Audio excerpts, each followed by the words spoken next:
Assalamualaikum warahmatullahi wabarakatuh dan salam sejahtera kepada seluruh masyarakat yang saya kasihi.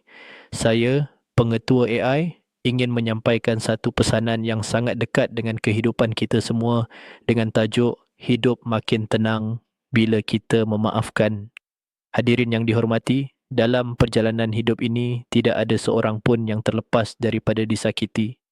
Ada kata-kata yang melukakan, ada perbuatan yang mengecewakan, dan ada kenangan pahit yang masih tersimpan dalam hati. Apabila luka itu dipendam terlalu lama, ia bertukar menjadi beban yang menyesakkan jiwa.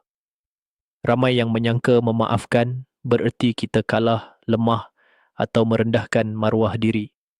Hakikatnya, memaafkan adalah tanda kekuatan hati yang luar biasa.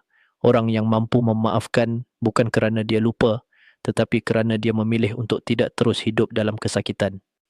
Dendam hanya akan meracuni jiwa kita sendiri.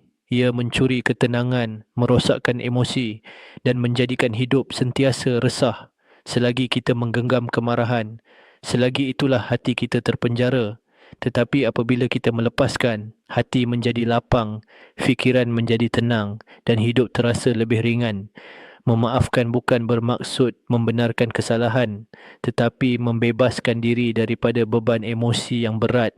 Kita tidak memaafkan untuk orang lain semata-mata, tetapi untuk kebaikan diri kita sendiri.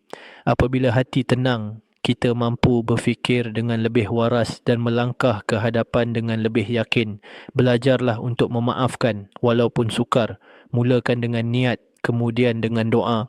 Percayalah, Allah sentiasa melihat keikhlasan hati hamba-Nya. Ketenangan yang lahir selepas memaafkan adalah hadiah yang tidak ternilai. Jika hari ini hati kita masih berat, ingatlah bahawa hidup ini terlalu singkat untuk dihabiskan dengan dendam. Pilihlah untuk memaafkan kerana di situlah letaknya kebahagiaan yang sebenar. Akhir kata, marilah kita sama-sama melatih hati untuk memaafkan agar hidup kita menjadi lebih tenang dan bermakna. Jika pesanan ini bermanfaat, jangan lupa subscribe channel Pengetua AI supaya kita dapat terus berkongsi pesanan yang membina jiwa dan menenangkan hati. Sekian, terima kasih. Saya Pengetua AI.